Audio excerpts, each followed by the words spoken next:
Ya mwache mwakwaba no mbra Adom TV Badwam dwumade no eso de etwa so ye kase no de beto dwa omo bi a obeti ne mampani John Dramani Mahama basum ko nwochi a wonkohwe ye constitution no ensakra ne memu no wapa won hontoma eno ne nsem bi na no pay mede bro Adom TV Badwam kase wo share live on Facebook /Adom TV extra Kogo TV channel no ye 118 119 ena DSTV 280 na fe oko YouTube Adom TV tube kwadonline.com ensem weni bebre so ewo ho midin de afia amankwa tamaklo afia ni de mientie se de nsem no ete Ghana mampani John Dramani Mahama de October sumko nwotwe a yate se won monye hwehwemu na nyen sakraye nso wo ye constitution amamu no emu no odi ato won manim se adwuma na wo mo koye no wonwene Ghana ho kane na nsusuye ne adwen bi a wonde beba nso be de beboa Ghana de hye kase no etwaso. I take great pride in the composition of this committee. You have not been chosen out of political consideration, but for your integrity, expertise, and commitment to Ghana's progress. This exercise is not about any political party. It is about Ghana. It is about ensuring that our constitution reflects the values, hopes, and dreams of every Ghanaian, regardless of their background or affiliation. Your diverse perspectives will enrich this process, and I urge you to engage widely with citizens from all walks of life in this process. This constitution must belong to all of us. Chairman of the committee nanu Professor Henry Kwesi Prempeh editudwa se wohwe anamontu omampeni John Dramani Mahama etua echese neni abrepa so pese kebima minka biamamu no ohihye niema ye. Your naming and inauguration of this committee in the very early weeks of your assumption of office as president signals to us, the members of this committee, as well as to the nation, the sincerity and seriousness of your commitment to prosecute to the end the constitutional reform agenda as a critical component of your pledge to reset governance in this, our fourth republic. Aswafo ayaboni di se onkoshe labor employment any job creation so Rashid Pepio se enei se nyame na dom na parliament agenitum no be aswafo no titiwa obehwe se nyimu bia memo ba be madwuma bi esefata wo se wo ye no obehwe se wo be ye na fe 24-hour economy no so ebetimi adimu kase no etwaso. The concept and policy direction of it is to give vent to businesses, to make it not just a choice by the worker, but a policy decision by the state, to ensure that in doing so, businesses can be supported. Those businesses that were not in 24 hours can now be supported to join the rest. It's no longer going to be as and when I like it, but just when I like it and backed by government policy. Wasanso katwa say 24-hour economy no ebetumi ayeye a ne nyina ebegina enipadodo a obepe se wode won ho ebehemu. In the 3 working space of the 24-hour period we live, we have each period of working space 8 years and engage people within that space of 8 years at 8 within the period of 8 hours. And the 8-hour calculated in 3 space will give you 24 hours. But the whole commitment is about ensuring that we work tirelessly to ensure we reset this country. We commit ourselves to increasing production.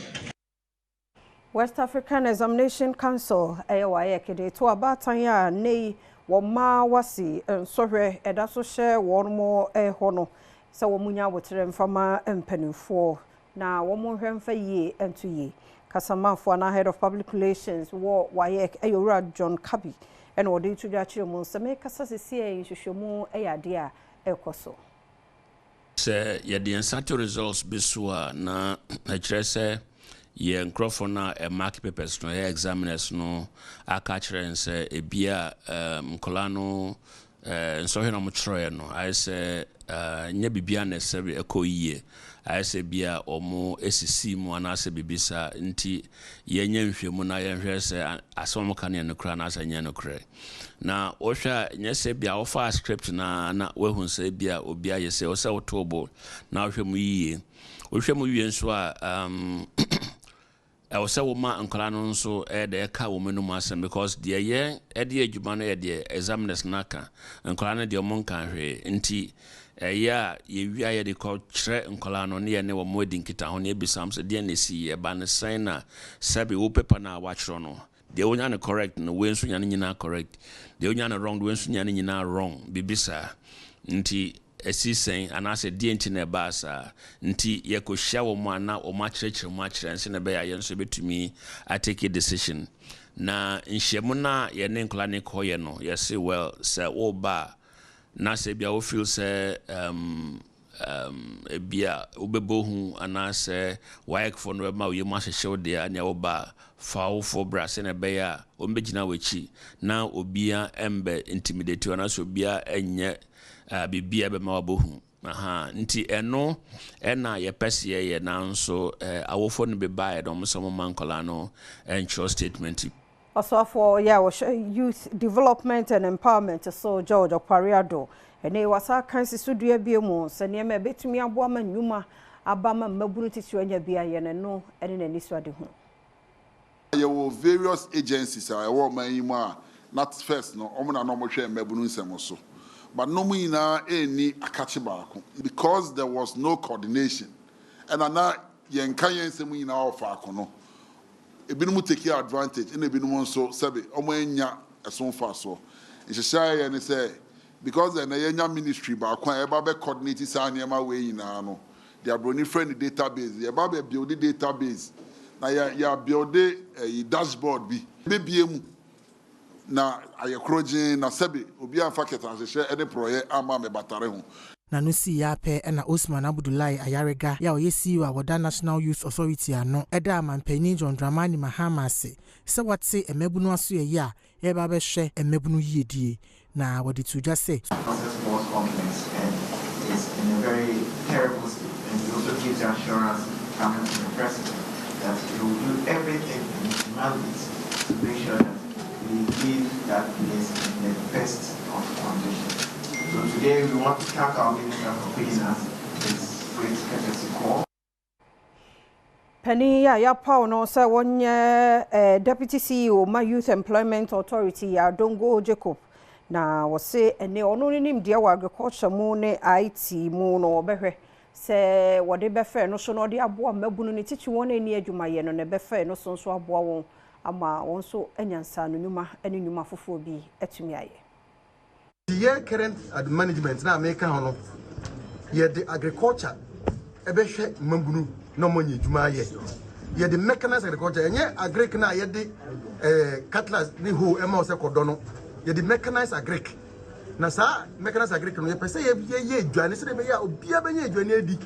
se be ye be ton ye dwane na ma West African markets na ye reduce forest the huge bill on the forest enrichino wasan to the money omanfo a wosusu se enam se wo hu ade nti libra wode ama no ensem fatano no se wonu mu nyina ense bone fache enfam firi onyankopon ho isan se ade se wosua ade wonimdi a libra wono mu de ama no obetimi aye adwuma so se ne nipa bia ne honam kwa bibia aye adwuma no so ebetimi aye no nyankopon fa mo bone nche omo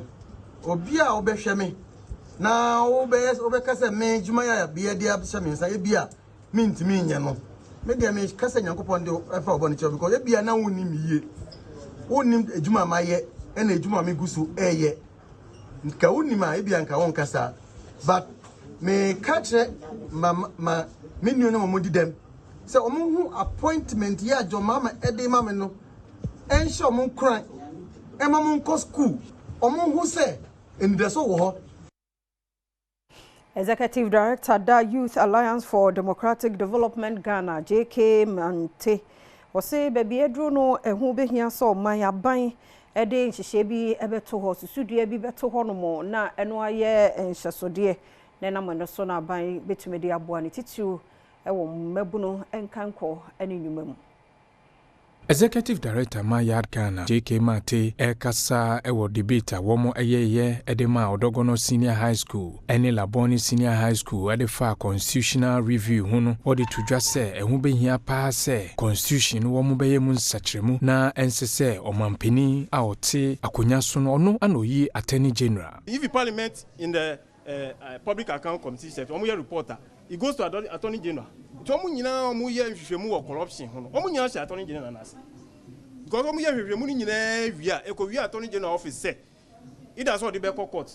ana on fanko nti the man no eko do onu ni the table so sansa ye politician na sa osan minister of justice no minister of state no share president na say executive na say no ubo say politically motivated cases no normally we don't see any result out of it. And that's why we came up with programs with the youth. So we start with the junior high schools, with quizzes, the senior high school with debates, there's colleges and the universities with what? Mamina no sona Adom TV Badwam kase no men fancy ha men na wase ombre na wo de fami nti wada ma ye de won krata no ene online de no eto so twen ye kwaba.